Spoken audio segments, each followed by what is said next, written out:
Okay, this is tutorial number 5 in the ArcMap, and we're going to go over using the basic tools, some of the basic tools in ArcMap, and how to add the Identify Milepost tool, which is really handy um, to your toolbar. We're going to go over how to use the Identify tool, Measure tool, XY coordinate tool, and the Find tool. This may be a little lengthy tutorial here, so we're going to get started. So here I have a map of just the district with some imagery in the background, and your basic tools are up here along the top. And you have your zoom in, which is pretty self-explanatory. If you click once, it'll zoom in once. If you hold the left mouse button and drag a square, it will zoom into that particular square. So the smaller square, the tighter it'll go. The zoom out tool works about the same way. The pan tool is just going to move around. It's kind of useful if you're zoomed in close and you need to move about. You have your extent, full extent, that sets your map extent, which we went over on how to do. The fixed zoom in, I don't use it much. It's not really. You can just scroll your mouse wheel actually and zoom in and out faster. The previous extent is, once you click this, it will go back to a previous map extent. So if I zoom in close here and I just want to go right back to the previous view, I just click that. It works forward and backwards. Don't worry too much about select features or unselect actually, or the elements. You have an identify tool. We'll go over here in just a minute. But these are, just your new map. Open, save it, send it to the printer, which you really aren't going to do from this program. I would advise you to just save it out as a image and then send it to the printer that way. And your regular copy and paste and all that. So here we'll go over the Identify tool first. This Identify tool, once you click on any feature with this tool, a dialog box will come up, and it will basically give you all of the features, attributes that you click on. For instance, if you have a road file open and you click on one of the road files, it's going to show you all the attributes of that road file.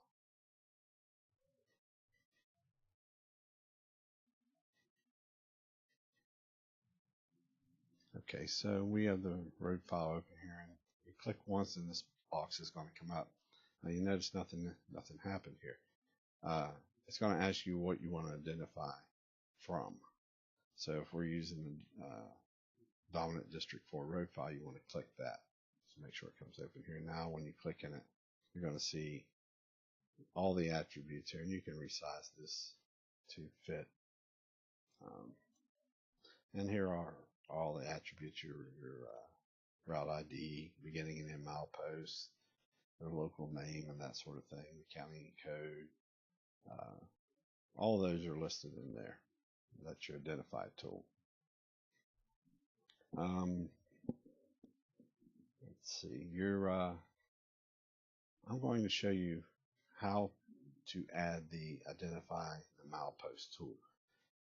This tool will let you click on any part of the road and it will give you the milepost. There are other apps for that, but if you want to add that tool within ArcMap, you simply click here in the gray, scroll down to the very bottom. It's out of view here, but it'll be a customize button. Once it opens, you click on commands and go down to linear referencing. Not linear referencing tools, but linear referencing. This Identify Route Locations tool is the one you're going to be looking for. Hold down the left mouse button and drag it to any toolbar you happen to have up here. let go, and the tool is now docked up there, and you can close this now.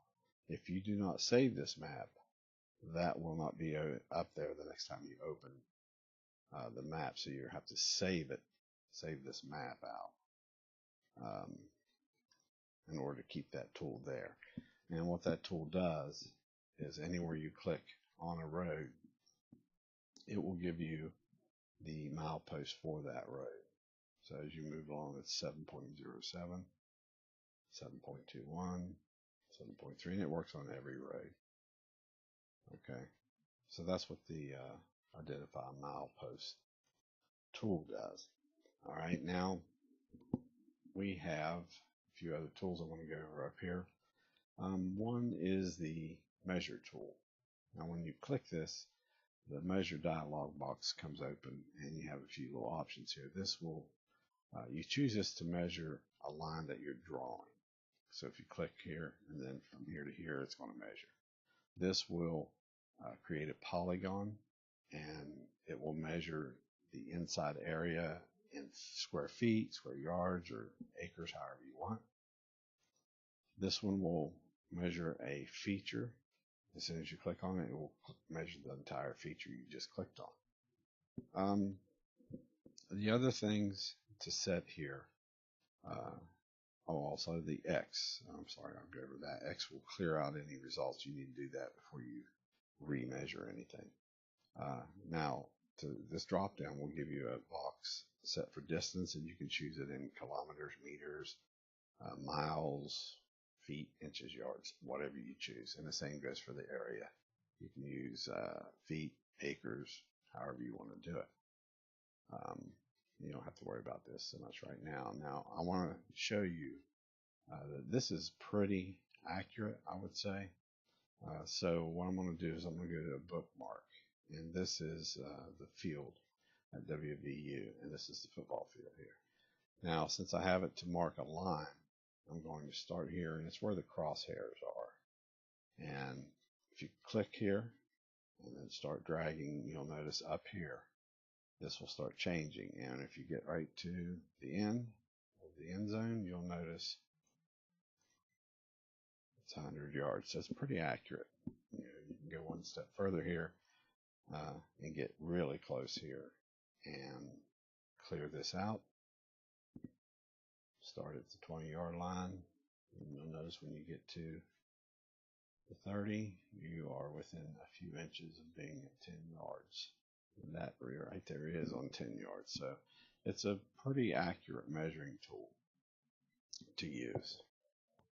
The next one we're going to do is the XY tool. When you open this up, you'll want to set the units to decimal degrees, which is what your map is set to. If it's not, I'd set it to that. Your lat and long, once you type in your lat and long, this is when you'll get some choices. I've got one in here. I'm going to type in 587, 895. I'm going to hit tab, which will go to your lat, and I'll type this in. Now, once this is in here, these are going to light up. These are your choices. You can zoom to this XY coordinate. You can pan, which is if you're zoomed in close, say this close, and you hit pan, it will just go right over to it. And it's going to throw up a little flash in there. You'll notice. There's several things you can do here. You can just have it flash. You can add a little point there so that you can actually see when you look away where that point is.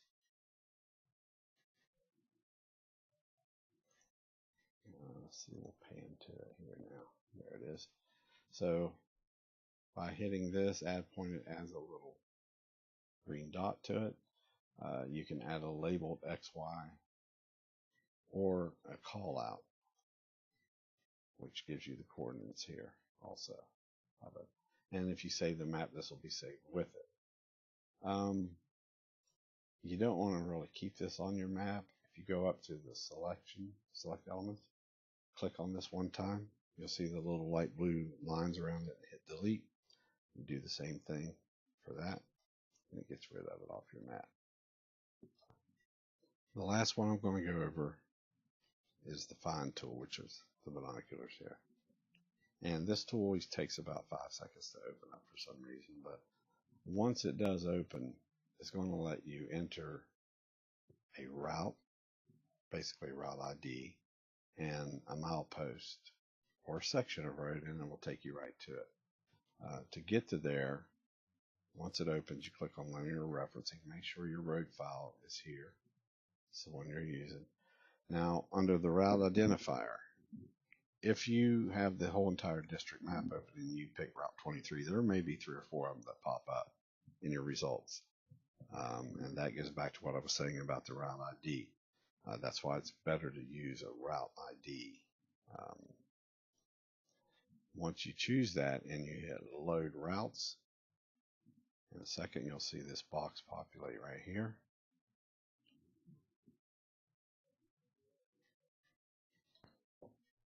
And now this is going to be a complete list of all the route IDs of every road in the whole district. Now, if you already know your route ID, you can enter it in there manually. I'll do 254 or 250, 32. That's 250 over 32 if you know your route IDs. And if you leave this set to 0.0, it's just going to find the beginning of the road. You click find, and there you have zoom to. Now, here's the thing. If you hit flash route, you're going to see the route flash up as you would expect. This bottom one here, this is showing you the whole entire road. Okay. Now, if there's a point in that road that you can see it's 3 miles maximum length. So if there's a point in that road that you need to go to, say 2.0, you have to hit the find button again. Hit the find. And now when you click there and right click, you're looking for a location. So you want to flash the route location. And let's go back over here. You're going to see it flash down here. Now you can do the same thing as you did on the other tool and draw that route location, which will put a dot right there. And that is the 2.0 milepost of that road. Let's say you want to do a line on that road from 2.0 to 2.9. Once again, you come up, click your find. Now it has found the line segment from 2 to 2.9. You click on it just to show you we're not doing the whole route anymore. Remember, we're doing this location that we have picked. So when you flash that, it's going to show you just that section. All right. The same thing goes here. If you draw that route location, you're going to see that turned a little bit black. I'll zoom in here so you can see that. In fact, I'll turn the road file off, and you can see that the section that it drew out for you.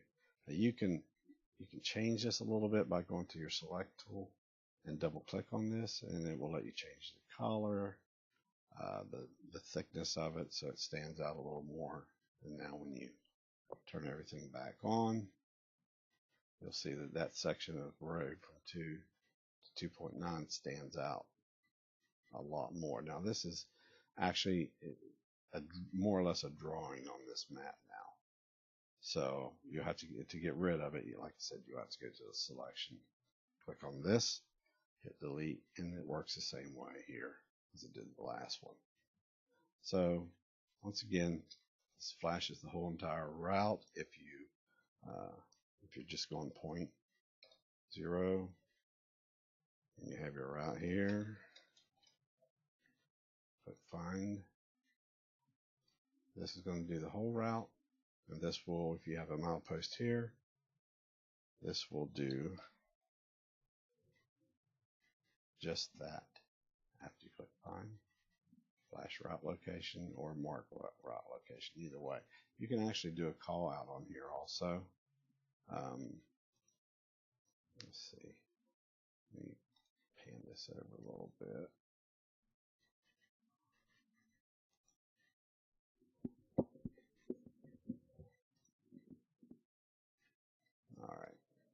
slash route location that's right here. You can actually label this too, and it will give you the route ID and the location that you just did. And you can do draw route location and put a little dot there for you too. And that's kind of handy to have when you're working. You need to keep referring back to this map. Also, you could save this map. It'll save this on it. If you don't want it on there, hit your select tool, delete, select that one, and delete. So that's how you use your find tool on here. Like I said, here's your identify route, and if you save the map, it will save it on here with it. So that's how you use a few of these little individual tools in ArcMap.